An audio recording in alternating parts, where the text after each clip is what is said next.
Hey, everybody. I guess I'll start. Happy Saturday. Hi, everybody. Hope you're having a great Saturday. I'm trapped in my bedroom because I have three teenagers staying with me in addition to the teenager my son who lives with me. So I've got four teenagers. God, It's Godspeed. prayers, really. Yeah, it is 10 a.m. here on the East Coast. They are still all asleep, which is good. But the minute they wake up, they're going to start going nuts. So so I'm hiding out in my bedroom where I'm sure my husband will also be hiding out in about 2 seconds. Bye. Can we talk for a moment about our friend Joe Carducci and the incredible, incredible You fucking, know her. Joe, the incredible week that JoJo from Jurors has had on her Siren, newly launched Siren Media Network, which first of all is going gangbusters and you should follow it on Substack if you don't. But more importantly, Joe landed this crazy viral interview. I'm getting my mug.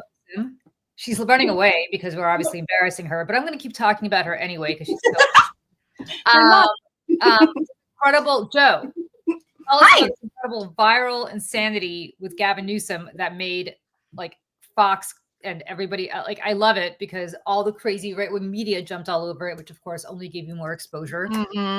Tell us what happened. Well, first of all, that's so nice of you. Like, I'm blushing. You didn't have to do that. Like, I'm like, I don't have to, but I want to because it's amazing. So go ahead. Well, thank you very, very much. Yeah, no, it was as you guys know, offline too, it was a bit of a roller coaster of a week for me. I'm still dealing with a little bit of food poisoning from Thursday night, I think it was. Kebab, chicken kebab got me. No more meat on a stick for me for a while. Yeah, and it's like the Bridesmaid where they go to that restaurant. I'm gonna just not say anything about that. Just carry on. No more meat on the stick. Yeah. Oh my god. I'm gonna Michelle and I take about 5 seconds like delay to figure out. I know. I'm like, what are you talking about? I was like thinking about the Bridesmaid What episode do where you they're mean like, stick? Okay. Sorry. So Saturday morning, but like, come on, where's the call? You know what? Okay, but speaking of some meat on a stick, I would like Gavin Newsom. Oh my god.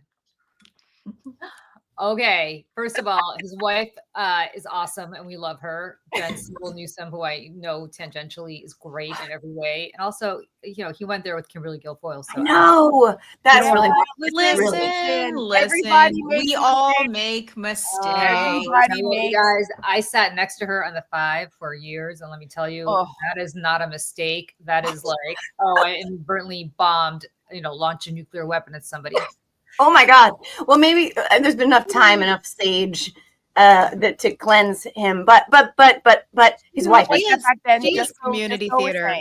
She wasn't completely in the Mar-a-Lago transformed like disgusting now. No, she was a bit progressive back then. And and her face looked very normal. Naturally pretty. Yeah, she's very beautiful. I have a great picture. Actually, I have a great picture of all of us at a party. I want to say 15, 16 years ago, which I don't have it handy or else I put it up. Maybe I want to go through your photo album. We got a treasure trove. It's somewhere on my Facebook page, but where she is just a different looking person when we were hanging out. Yeah. Beautiful, natural looking ish woman. Like pretty eyes, like very pretty. She was very pretty. All American looking. Is her son with him? Who's her son with? She has a son? Not with Gavin. She's got a son with her second husband, and the son lives with the second husband. But the understanding is, and again, this is very outdated because I haven't spoken to anybody at Fox for a long time. But yeah, she moved to Florida with Junior, and then her husband, who's part of the Villancy furniture fortune here in New York, he moved to Florida also with his wife and his and Kimberly's son, I guess, to be closer. So she has access to him, but no, she does not. The son, my understanding is lives entirely with. But she is now ambassador to Greece. Oh my God, looking like she's looking. You know what? She's an ambassador to Greece, looking for her Ari Onassis. Like that's what she's out there doing. Right. Understand? It's like the sisterhood of the traveling pants. She's what other movies in Greece? I forget. Oh, Mamma Mia. You know what I mean? Like she's living her. she's living her best. Thank Listen, you, Gia. she's ambassador to France. I don't even know why we're talking about her because we want to talk. I know about we totally hijacked that. But she's ambassador. Let me just Sorry. Yeah. I talked about meat, and everything went haywire after I talked about meat. Yeah. Well, I just want to say this: she's ambassador to France because Greece because it's a pretty place to hang out on the beach and also to look for like Stavros Niarchos or Ari Onassis's, descendants or some Greek shipping heir that she can get her hands on. Like this is a MRS mission and not necessarily a ambassadorial mission. If I could put it. No. Listen, Charlie Kirk did say that women need to focus on finding a husband. So she was like, you know what? That is what I'm gonna do. That's what I'm doing. Light. I'm gonna turn this light off. I feel like somebody's got to pay for all that. Somebody's got to pay for all that upkeep. So, seriously, she also looks like that's better for me too. She looks like she's in crisis. But yeah, we don't. Yeah, we don't want to talk about her anymore. Yeah, no more. Your awesome interview. The best is yet to come when we. The best is yet to come. Wait, and that's so one last thing. Sorry, just one last thing. Do you know about the Good Liars? You know the Good Liars? Yeah. Oh yeah. So I went to college with Jason Selvig, so I've known him for like. You didn't know that? Yeah, I've known Jason for what 23 years, something like that. So Michelle, I would tell Jason. I don't know if they know this because they've been on my podcast a couple times. I secretly want to be their best friend. So not so secret. Oh yeah, I mean yeah, they're really funny. They're really, really funny. I'm not like super close with Jason. Like, I mean, but I'm like, we were in the drama program together. Oh my God, that's crazy. Known him for many years. But anyways, so he showed up to one of her events when she was like signing things and he held up his phone. He's like, the best is yet to come. Did you try to go find it because it's so funny. And by the way, also find where they asked JD Vance for a refund on his book. Oh my, it's great. Listen, just really quick about the Good Liars. So Jason has been doing this. He used to have a thing before the Good Liars called North Palm Wrestling. And it was him and his other little pals. And they used to do these like fake things. And it was always with DeVrom. I mean, DeVrom and him did the Occupy Wall Street. I don't know if you remember this. So they got found out eventually. They were showing up to the Occupy Wall Street protests in suits, being like, who's going to pay for my yacht? Who's going to pay for my third? But people were like yelling at them. They're like, how dare you be here? But then they got found out and Rachel Maddow actually did a story on them. And they but it was like, that was kind of the beginning of their like really getting recognized. They did another thing about Scientology. And then Scientology people went after them. They did a thing with Chick-fil-A. They went on an actual like public access show pretending to be representatives from Chick-fil-A, and they were going to give out free sandwiches in to trade for your homosexuality. Like, I mean, it was just like, so they've been doing this stuff for a very, very long time. And the political kind of turn has been very enjoyable. And I love seeing Jason on TV and he's like living his best life. And I'm like super proud of him. So.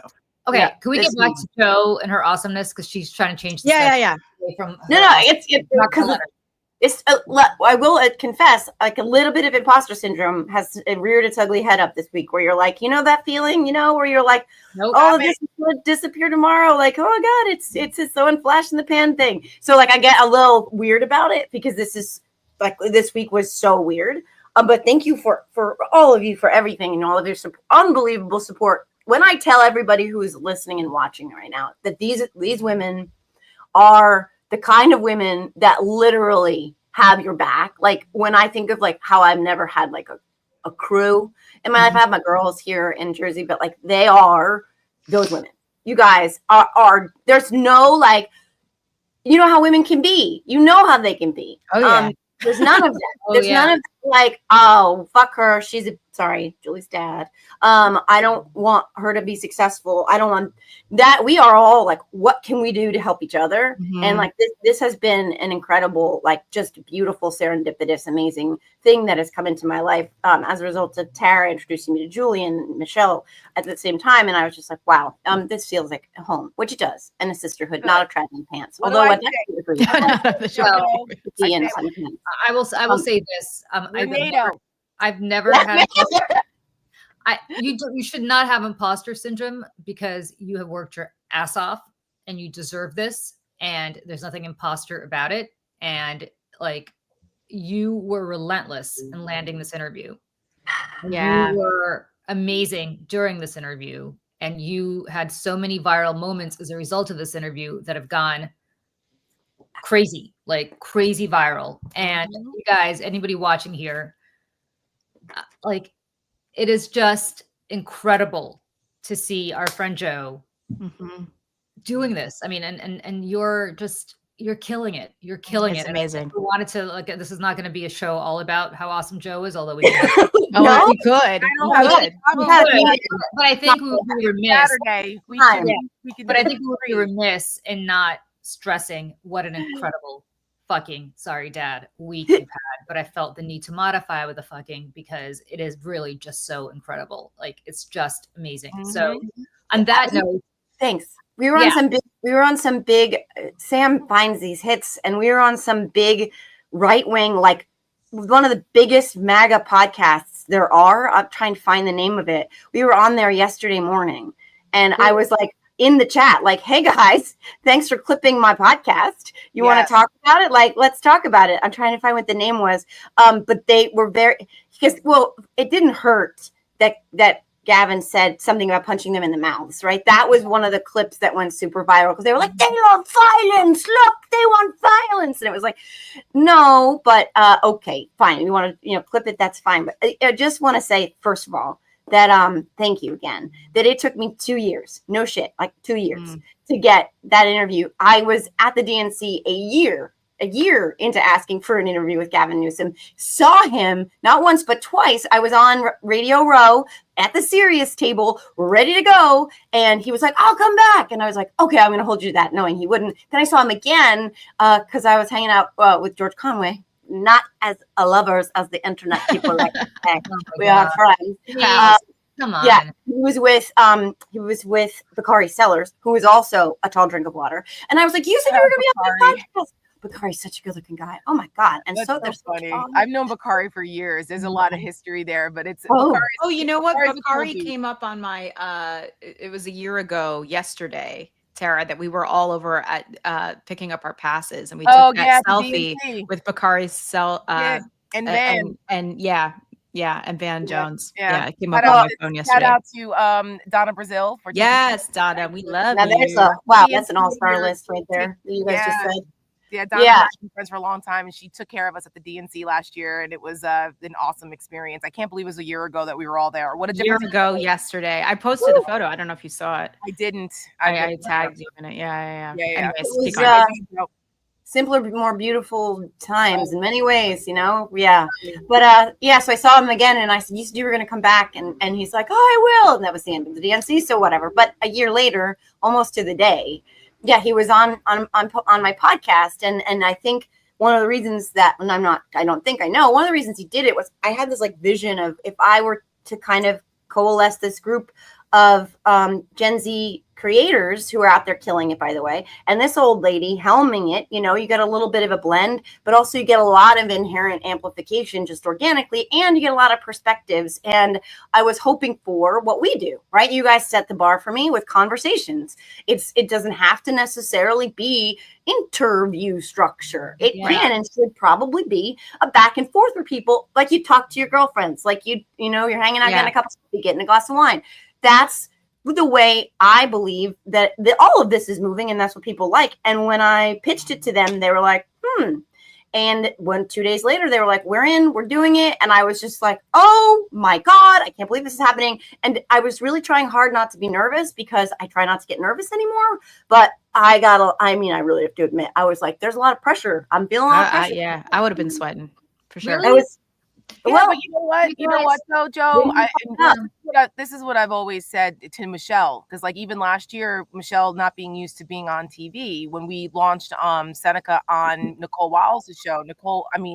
Michelle was a wreck because again, I had to take like a pill to like make myself not. I think I would be serious. She took beta blockers. I took a little beta blocker. I had to call my doctor. I'm serious because I was like, I can't go blah, blah, blah, blah, on MSNBC. I just can't. And she did. I kept explaining to her that you just approach it as if it's a conversation that we're having with Nicole. Like every time, like that's the key. Whenever you're on television in environments like that, make it conversational. Don't psych yourself out that this is like, oh my God, it's MSNBC and there's millions of people watching, blah, blah. No, you're having a conversation. And that's to try to, take away some of the elements of it that freak you out. Yeah. And it's the same thing, for you, Joe, and the way, because that's natural. Conversation is natural. Yeah. The interview, that's not natural for people. And so, so anyway, that's whenever I do media training or I try to, when I speak about that, that's the first thing I tell people, approach it conversationally, especially for candidates. Yeah. Approach it conversationally, because the best politicians are the ones who don't talk like politicians and who are conversational and comfortable. Oh, absolutely. No question about it. Real human beings. Yes, it's the way normal people interact. And the difference is between MSNBC and Nicole Wallace, for instance, where you're talking to somebody and having a conversation with them, and a adverse situation like Tara and I have to do an Abby Phillips show on CNN sometimes, which is where you're debating and arguing all the time. That's not natural. That's not natural, right? Like you don't wake up every day thinking about punching somebody like Scott Jennings in the face. I actually have lately, but most of us don't. And I think that's right. I think you're on the right track, Joe, which is just have a normal conversation with a guy who is, and I maybe because I've elected so many of these guys who are governors, but like they're totally flawed human beings. Like the best. So it's not like you're talking to somebody who's on high. You're talking to somebody who is a guy who happened to have gotten elected. And that's it. Like he's a normal guy, or maybe not, because normal people don't run for office, but like he's a normal guy. He still puts his pants on the same way we do. It's not exactly. And I had seen, because one of the problems that you guys know exists still in my space is that it's very patriarchal. And I had seen a parade of the same, we know faces. Y'all we know which faces. We're getting access all the time. They all look alike. No offense to anybody who looks like them, but they do. And and so I'd seen all these interviews, and I was like, they all asked the same questions, and they had all the same answers. And I was like, okay. There are these viral memes out there. They're killing it on social media. Everybody knows that. This stuff's going crazy. And why isn't anyone asking him about this? And so I had Sam, my partner, was the producer on that podcast. I was like, get these, make sure these are ready. And that's another thing you guys taught me, because I didn't know about having those clips and having those pictures. And I didn't know any of that. So I'm learning from all of you. And so I said, will be really mad at myself if we don't ask him about these memes and about the all caps tweets. But the memes of him where they make him like Donald Trump, it's all a mirror. But like where he's jacked up. I mean, my favorite is him riding a velociraptor, like literally holding two giant rifles. And like, they're hysterical. So when I asked him about that, that clip went viral on Fox because they were already triggered. And I knew that they would be more triggered, but they were already triggered by these memes. And so he had fun with it. And of course, Fox took the bait and they ran the clips. And I sat back and I was like, well, hell, it's like if you build it, they will come. And if you, right? There's nothing easier than triggering right-wing media, because it's good for them, right? Like it actually serves your purpose because it energizes. Yes. Thank you for your attention. Listen, it's a rage bait business model. Like that's how they all make money. Yeah. That's great. Let them do it. Let them let them. I mean, how many more millions of people saw what you did? Yeah. Decided they're going to use. I mean, like it's fantastic. And that's what it was the PBD podcast. Y'all, they have like, I don't even know, 39 million subscribers or something. What? I've never heard of these people. Oh my God. I know. There's like four dudes sitting around a table.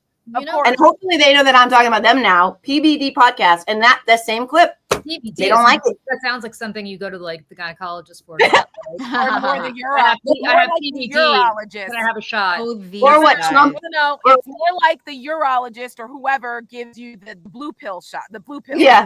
Or what Trump thinks is the daily briefing. He doesn't know the letters. When HPV cannot be solved, you go and get treated for PVD.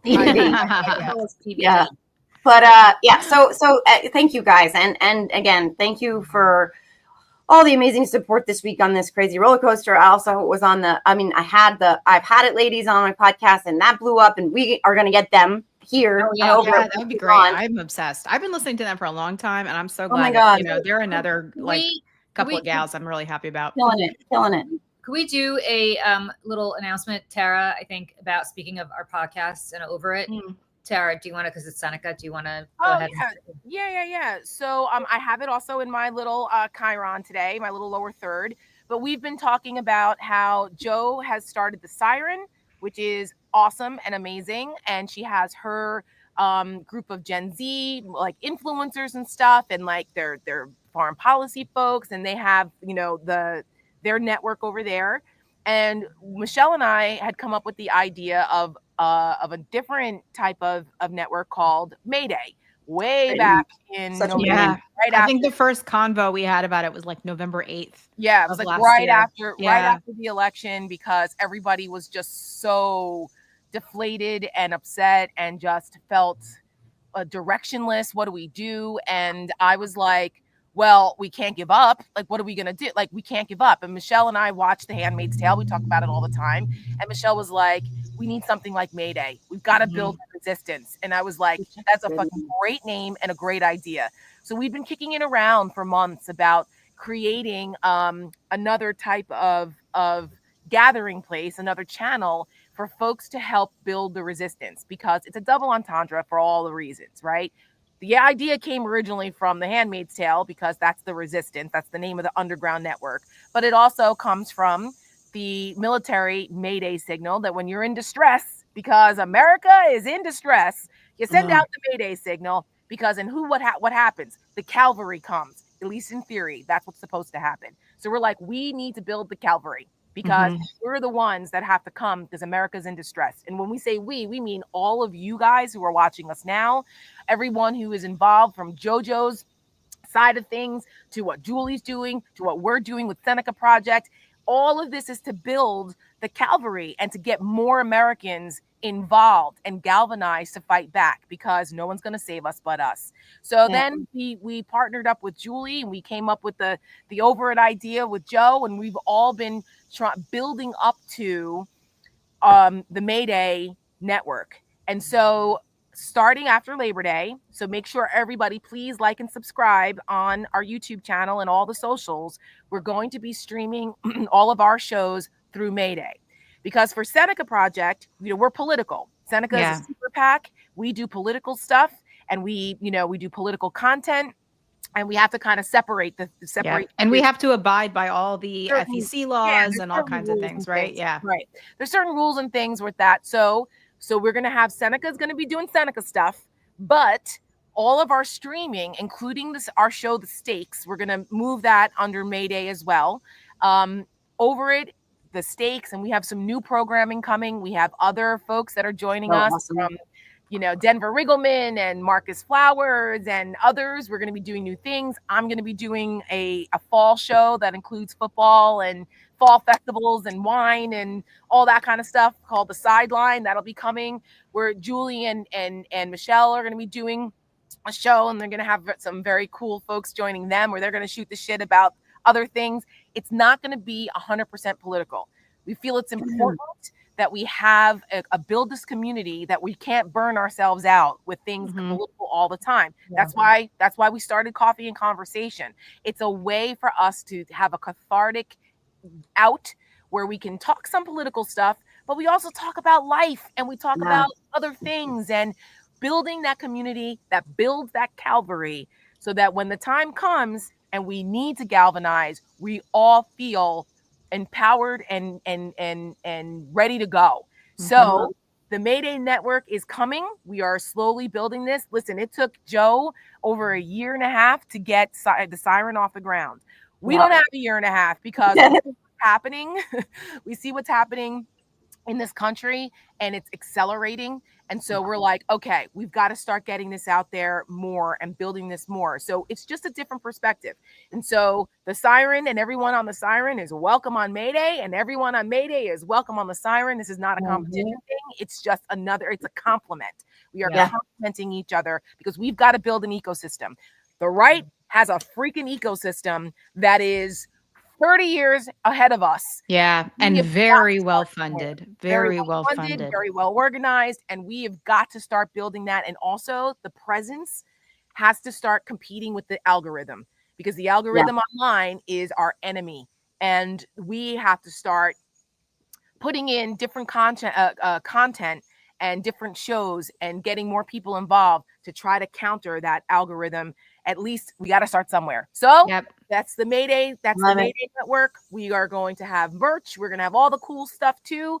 And if you want to be a part of that, be a part of the cavalry that we're building at Mayday Network, because we've got a siren and we've got the Mayday. We've got all kinds of stuff telling people to come on over and join the resistance. So we hope that you guys like and subscribe over there. You can continue to keep supporting Seneca for our Seneca things. And then, but for Mayday, this is going to be that. And on a day like today, where we're very proud of our logo, we came together with that. Our same graphic designer who did our Seneca logo was gracious enough. Shout out to Adrian for doing our Mayday logo. And it's also really cool because it animates and it like pulses. We'll show you. It's pretty cool. That's very cool. Trying to do all the things. So that's my public service announcement today. And when we talk about that, you know, what a difference a year makes, I purposely wore my fascism shirt today. Oh gosh. It says the road to fascism is paved with people that what? Told you to stop overreacting. Oh God. Stop overreacting. So here we are. That you say this, Tara, because I wrote a Substack. I got up very early this morning, mainly because I have a bunch, as I said, a bunch of teenagers in the house that didn't go to sleep till 3 fucking a.m. So I decided to wake up when they woke me up at 3 a.m. when they were banging around.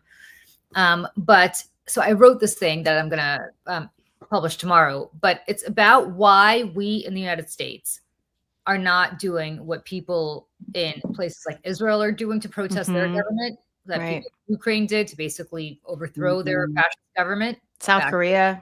I mean, South Korea, France, I mean, literally, I go France, like, man, you tell them that they, you know, there's one less stop sign in their neighborhood, and they and they go nuts. And I'm like down the Champs-Élysées. And I was like, what do you mean you don't have the mayonnaise for me?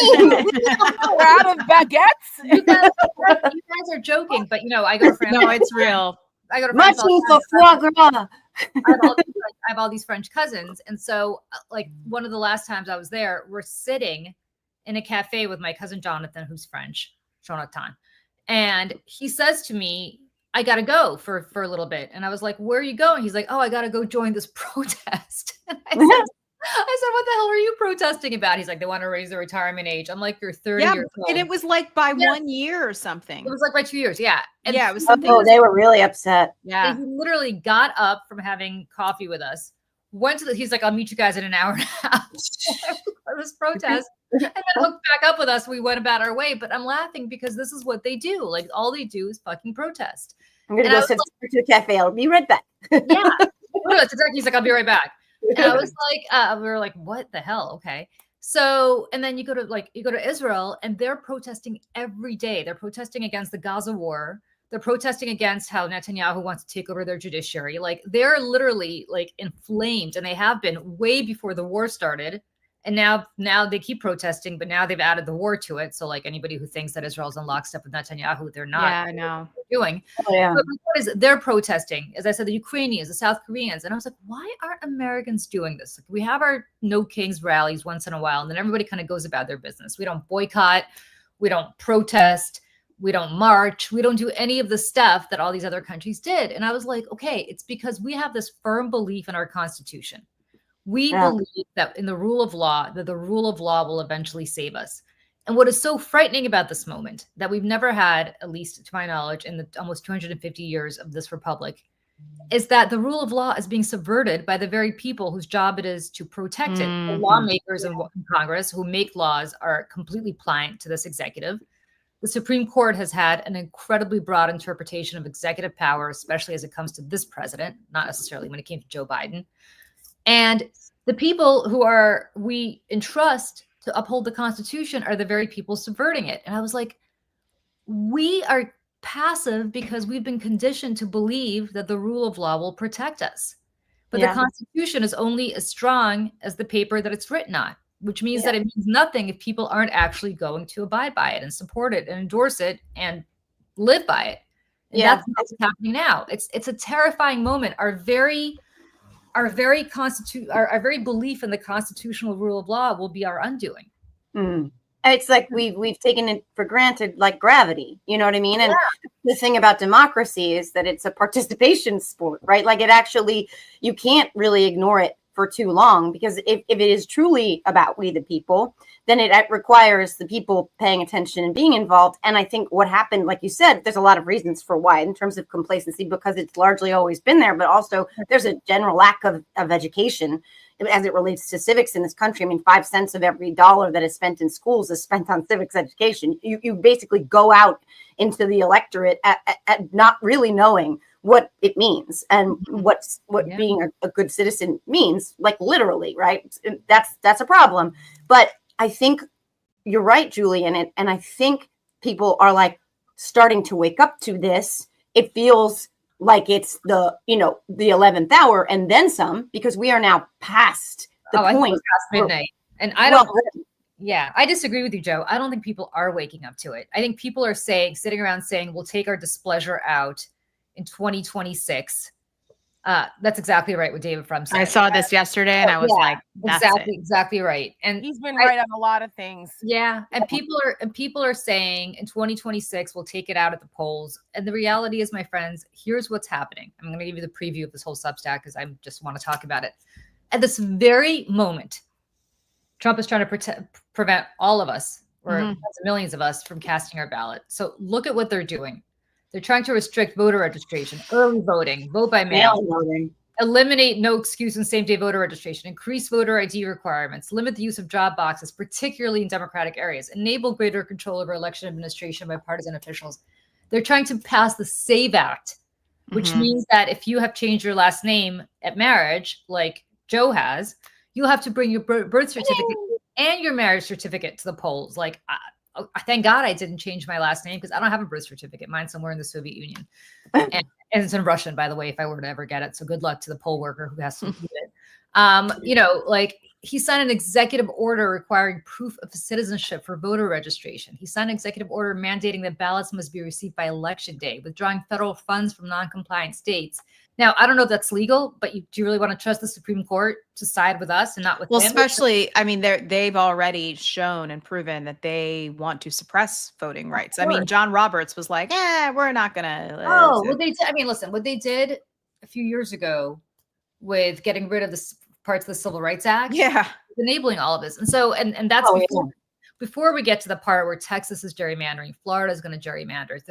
So anybody who's sitting around saying, oh, I'll just take my displeasure out in 2026, like, don't get your hopes up. It's going to be really hard to vote. They're making this like Russia has elections, Iraq had elections. All these people have elections. It's just that they don't allow people to vote who they don't want voting. And that's why I'm saying we're not. I think, Joe, I slightly disagree with you. I don't think we're at the 11th hour. I think we've passed midnight. I think we're in a fascist regime right now, and people are just sleepwalking into it because they just think, oh, at the end of the day, it'll be okay. We'll go vote, or the Constitution will protect us, or the courts will protect us. Nobody's protecting us. No, they're getting rid of. By the way, Pete Hegseth yesterday purged in the midst of all this. Yesterday was like the night of the long knives. I want people to understand. Yep. Go after John Bolton at the crack of dawn to make it clear to everybody that if you speak up, we're going to come after you. And then while that's happening, Pete Hegseth purges every single general and every single high-ranking military officer who's not their handpicked person, who has sworn an oath to abide by the Constitution and not sworn an oath to abide by whatever MAGA wants. What does that tell you? They're not either. One of them was fired because he gave an accurate assessment of the bombing. Iran, yeah. Yes, the head of the Defense Intelligence Agency, which people need to understand is the military's like main intelligence apparatus. Like there's like 18 or 19 different intelligence agencies in the intelligence community. And that's why they created the director of the national intelligence after 9/11, because everybody kind of wasn't talking to each other. So they decided to at least have someone that can keep all of those agencies together and know who's doing what and when. and they all play very important roles, from the NSA to the DIA to the CIA. I mean, there's all kinds of things that happen there. And that's unfortunately run by Tulsi Gabbard. She's the DNI who is just becoming even more the useful idiot for Russia, handing over everything. She is dismantling our intelligence agencies in ways that are so destructive that we're so much more unsafe now. And now you've got Hegseth doing this at Trump's bidding. Go ahead, Julie. And here's what Tulsi Gabbard did, which I don't think most people paid attention to, but you should. On July 20th, in the midst of, so I think if I get my dates right or wrong, I'm not sure, but somewhere around July 16th or so, Trump announces that he is going to put secondary sanctions on anybody who does business with Russia if Putin doesn't end this war in 50 days.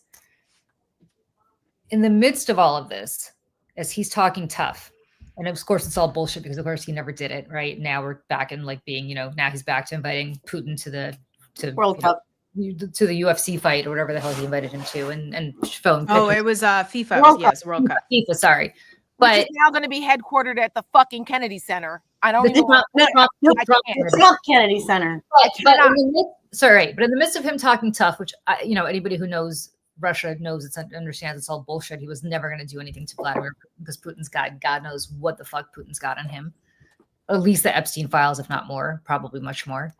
But what Tulsi Gabbard did on July 20th is she prohibited, she put out a memorandum prohibiting any release of information about U.S.-Russian conversations over the ceasefire in Ukraine with our Five Eyes allies. Our Five Eyes allies are the people who are, so let me tell you who they are. It's the UK, it's Australia, it's New Zealand, it's Canada, and it's us. Yep. It is the closest intelligence sharing conglomerate that we have. Yeah. And she prohibited any conversations about what the United States is doing with Putin, sharing that information with them. That's crazy. Just so that people understand, that Five Eyes intelligence group is like, it's so important that we have those relationships. These are the top intelligence agencies in the world, and they are our most important allies in anything requiring intelligence.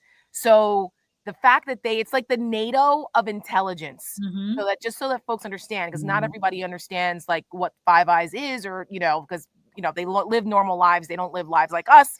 So I just wanted to emphasize why her telling them not to share information with our Five Eyes allies matters so much, because this is very bad. And so let me go further. So Putin lands, not this past Friday, but a week ago yesterday, in Alaska. Trump rolls out the red carpet for him, has Marines on his hands and knees, literally rolling out the red carpet for this fucking genocidal dictator autocrat. Adolf Hitler want to be. The only reason he's not doing what Hitler did is because he doesn't have the power. Otherwise, he would do it. And he proceeds to have a 10-minute solo ride in the Beast, in the presidential limousine with Putin, whose English is good enough to have a private conversation with Trump without anybody hearing except their security. Unprecedented.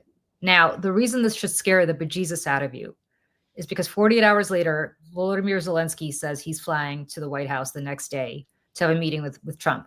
That's to be expected. He wanted to diffuse whatever poison Putin put in Trump's ear quickly. That makes sense. What is crazy and insane is that the leaders of Great Britain, France, Germany, Finland, and Italy, and NATO, all came with him. The Secretary General of NATO and the head of the EU. So all of these people whose calendars or schedules are set months, if not years in advance, in Italy, everything they were doing to fly to Washington. All of these people, unprecedented, people who have countries to govern, who have military alliances to effectively oversee, who have political European alliances to oversee, dropped everything they were doing. And their excuse was, oh, we didn't want Zelensky to go in there alone.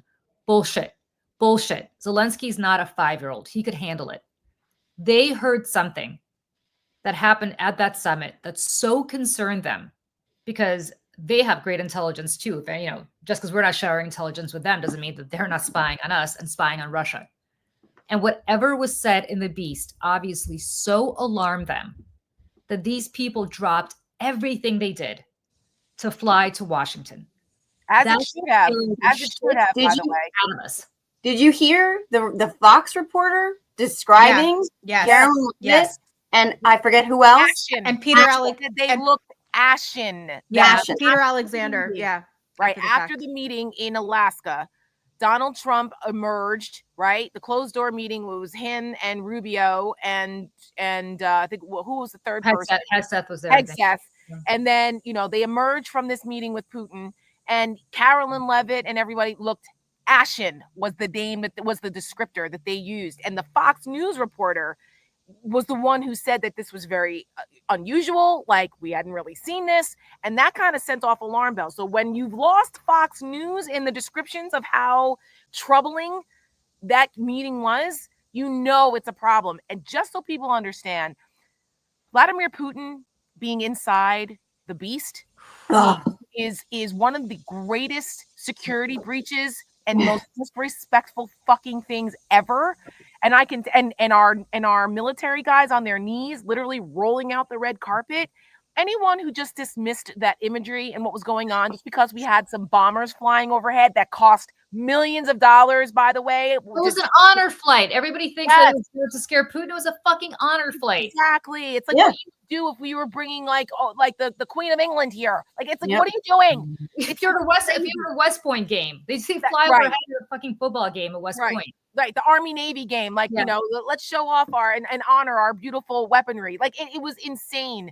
So all of these things, to Julie's point, our allies saw what was going on, and people talk amongst themselves. So this scared the shit out of everyone enough to haul ass over here at the last minute to be at the White House to basically be like, what the fuck is happening?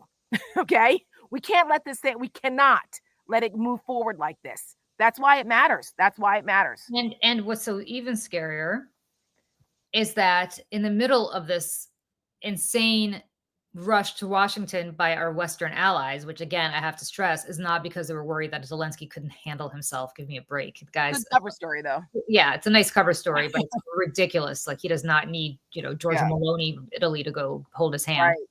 I thought it was interesting that even she came. Even she came. Well, she's been very strong on Russia. I have to give her credit. Yeah, but she's been strong on Russia. Anyway, so in the midst of this meeting, he proceeds to excuse himself for 40 minutes, 40, to call Vladimir Putin. You guys, this is happening before our eyes. Mm-hmm. It's my earlier point. I don't mean to be this heavy on a Saturday, but I'm sorry. It's been a hell of a week. It has. Before our eyes, this fascism domestically with the raid on Bolton, with the purging of the military is happening domestically, while internationally he is siding with the Hitler equivalent of the 21st century. I mean, could you imagine if Roosevelt did this? And we elected Charles Lindbergh. Well, and this is the Republican Party's moving the line again, right? Yep. So this is basically the final line. I mean, honestly, because they've already moved it on democracy. So they've moved it when he said he bragged about grabbing women by the pussy. They moved the line when he mocked John McCain. They moved the line when he went after the Gold Star family. They moved the line when he disparaged the military widow. They moved the line when he said suckers and losers. They moved the line when he had the perfect phone call. They moved the line when he attacked our Capitol in order to stay in power. They have moved the line on Epstein. Now they've moved the line on elections and election integrity and maps and gerrymandering. And they are finally going to move the line on Vladimir fucking Putin. The party that was the party of Ronald Reagan has moved the line where now Russia is going to be our, boss, not our partner. Already is for Trump. Right. And that's the final fucking capitulation for those self-gelding motherfucking cowards, is that the men and boys who went across oceans, plural, to fight against fascism, to stop this, are now being disrespected to such a degree that it is happening in our White House, on our soil. Mm-hmm. That's where we are. And that's the final recapitulation for a so-called party that is more of a cult, like just like in Germany and other cautionary tales throughout time. This is the final line. And it's really fucking hard to watch. Do these people, do they understand that I'm positive the United Kingdom, which has the best intelligence service in the world, better than ours apparently, even better than the Mossad, do they not think that they have sources in the Kremlin who are telling them what's going on? Of course they do. That's why Keir Starmer got on a plane and flew here, dropped everything else he was doing. Listen, James Bond isn't doing this for his health just to get girls. Out there to warn America, to warn our allies about, hey, listen, this is what's happening. Come on. And the story MAGA told was only Donald Trump could summon all these world leaders. This is America looking strong. Like, no, intervention. This is like if you're drunk, you're powerful enough to summon all of your friends to have an intervention. Congratulations, Trump. Perfect. That's perfect. Right? Like, congratulations, because that's exactly what happened. He's the heroin addict. His supplier is Vladimir Putin, and all of these people are showing up saying, hey, man, you've got a problem. But you're powerful enough to have summoned all of them. Congratulations. Vladimir Putin's his dealer. And but right? And now Vladimir Putin is dangling the heroin in front of him because he basically said, no, I'm not doing a bilateral meeting with Zelensky, and going right back to square one after he gave Donald Trump his little hit. And now, Trump is like, what do you mean? No, you have to give me more. And he's willing to do whatever it takes to get that other hit. And that hit is the dopamine rush that he gets from acting like America's Vladimir Putin, which is what he's doing every day on the streets of this country. Yesterday was a fire hose of fuckery Friday. Okay. It was so overwhelming. And it started with the Bolton raid, and then it just cascaded into more shit from there. Between that, the firings, as we mentioned already, Donald Trump first of all, he looked like shit, by the way. Did you guys I want to talk about that.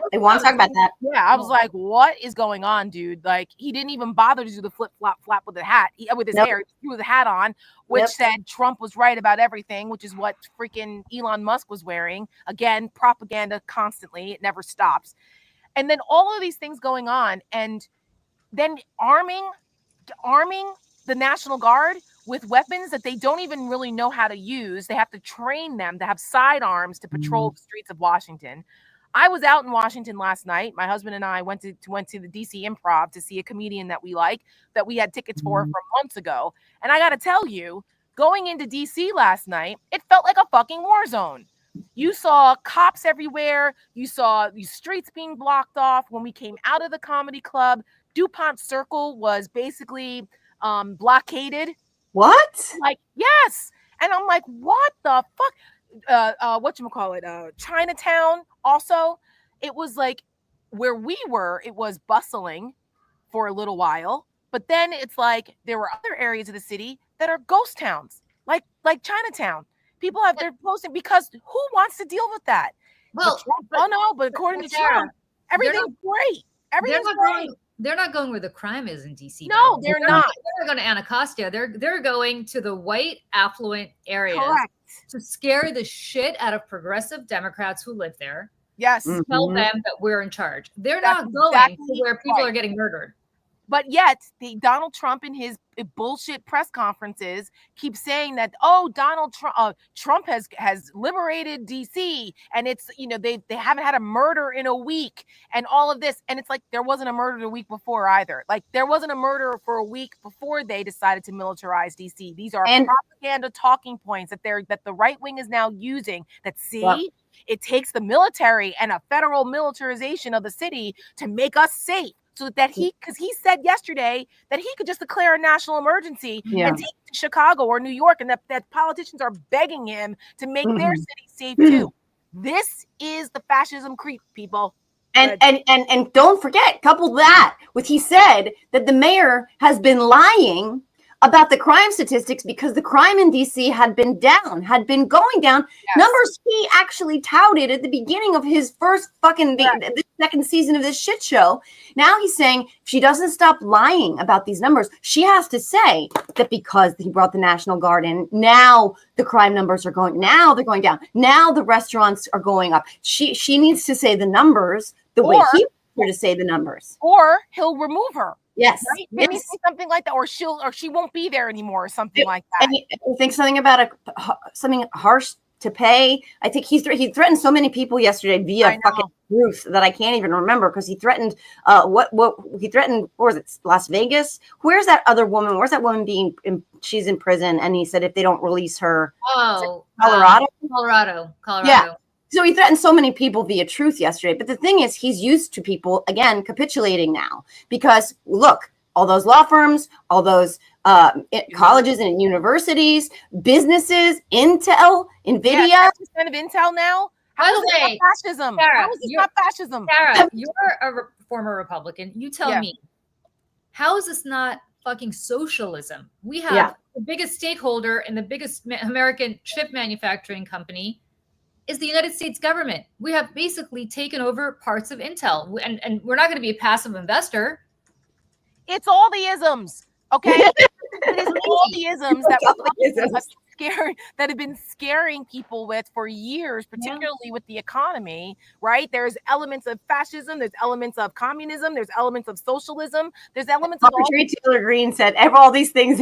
Now they are these things. I'm saying because there was with fascism, it has to do with controlling the means of production and communism and the private ownership of companies and government coming in and controlling them. There's all these isms coming together in one, and then now it's called Trumpism.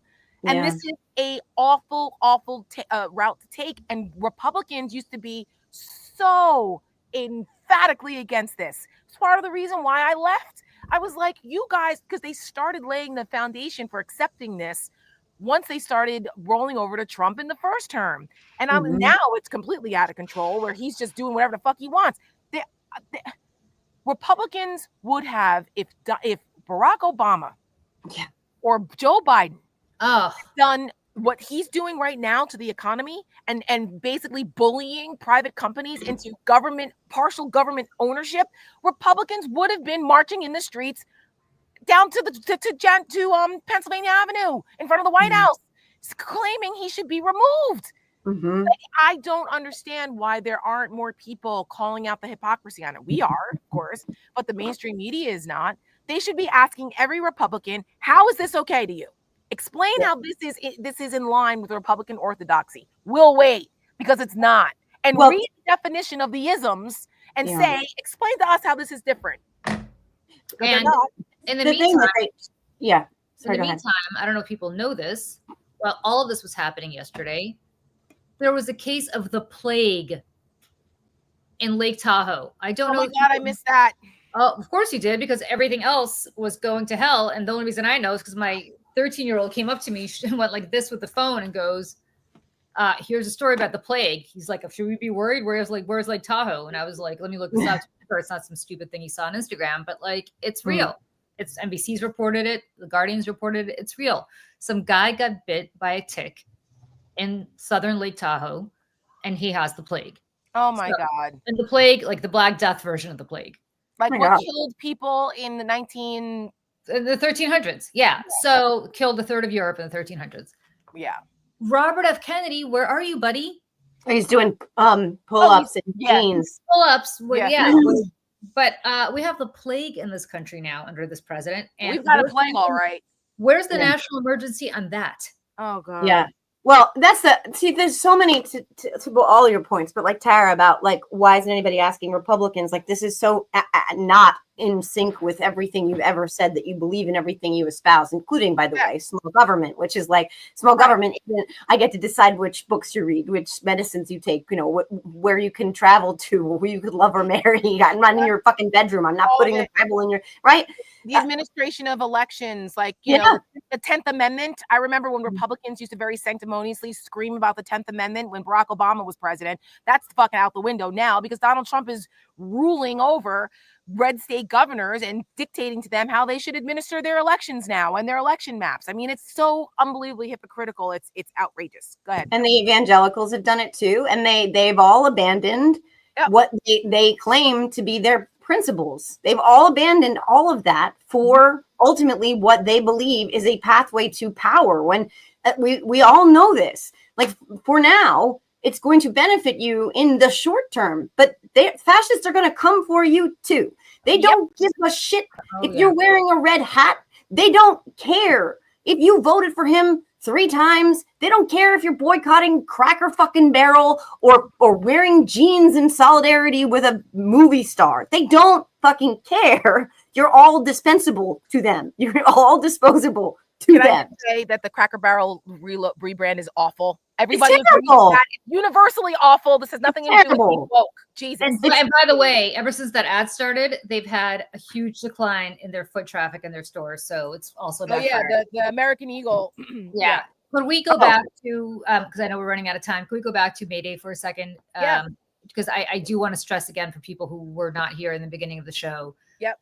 After this week, we are no longer going to be streaming on Seneca. So please sign up for the May Day Network if you want to keep participating in Coffee and Conversation. We are deeply grateful. Michelle, why don't you talk a little bit about why this is so necessary, the siren and May Day and all these things. I think you have a graphic you want to throw up also. Yeah. So Joe sent this in the chat a while ago. That's the difference between us and them, guys. It's that simple. That's a graphic of the presence of the ecosystem, the media ecosystem online. That's podcasts and streaming shows and things like that. The red is the right. The blue dots is democracy side. That's us. And Trevor Noah is not particularly political. No. So the biggest one. But he's not a fascist MAGA, so they're including him as in the dot. So and the Young Turks are out of their fucking mind. The Young Turks. Well, that too. Right. But again, that's part of anyone who's not on the fascist, democracy side is considered a blue dot. That's go ahead, Michelle. Just wanted so people understood what they were looking at. No, I think you explain everything. I mean, it's that simple, really.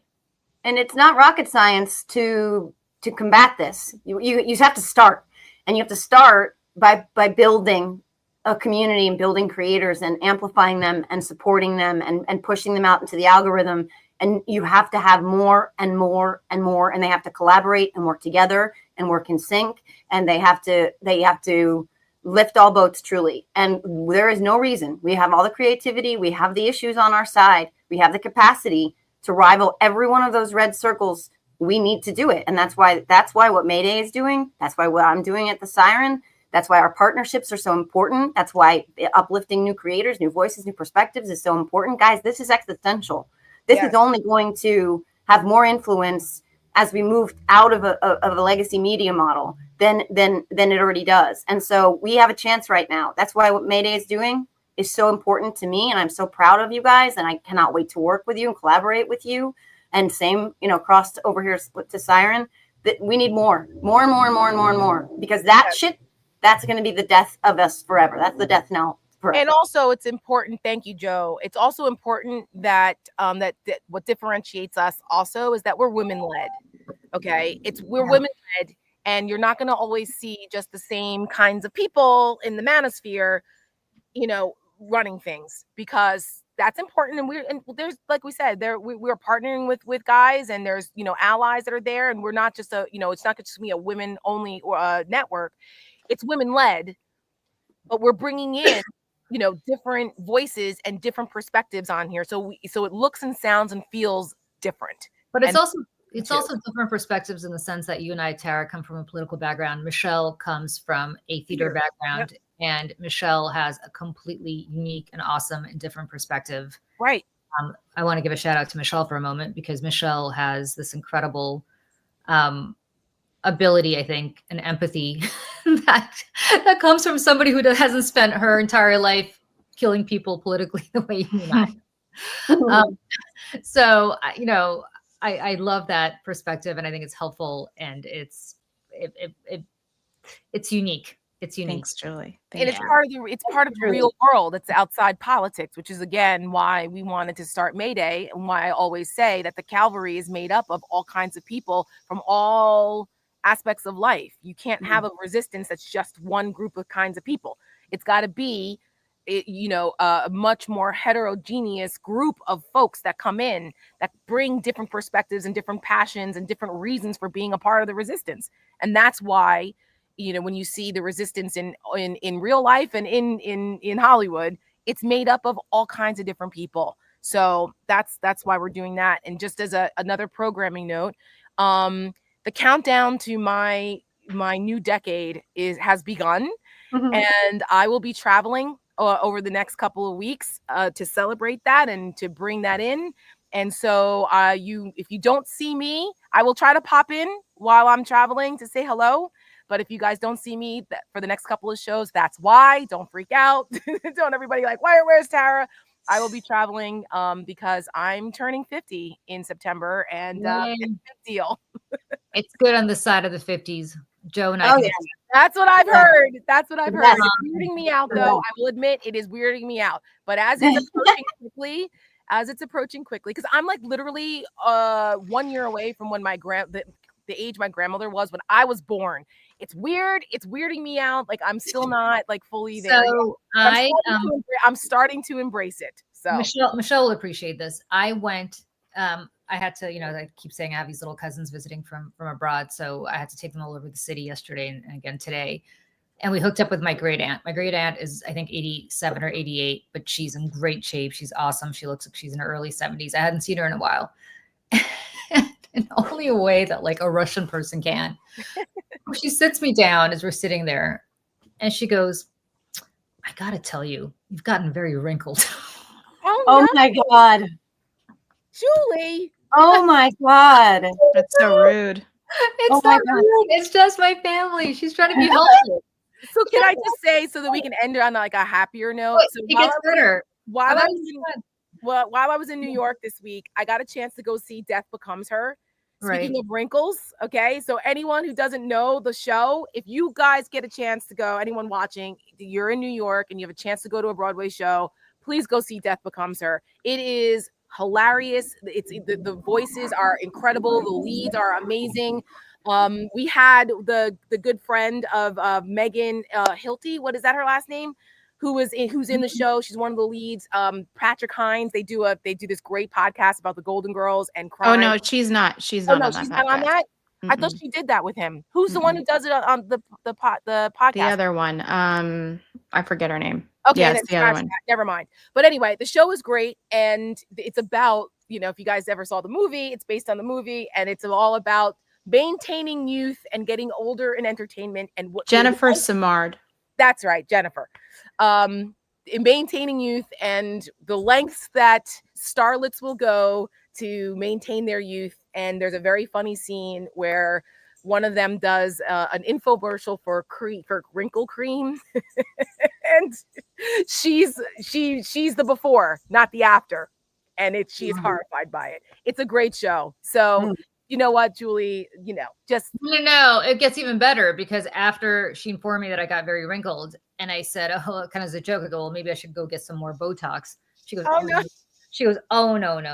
Botox is very expensive, and you've got to keep it up every couple of months. You can't do that." But I got to tell you, it really is very apparent when you're on TV, because when they really go into HD, you could really see them up close. And she's just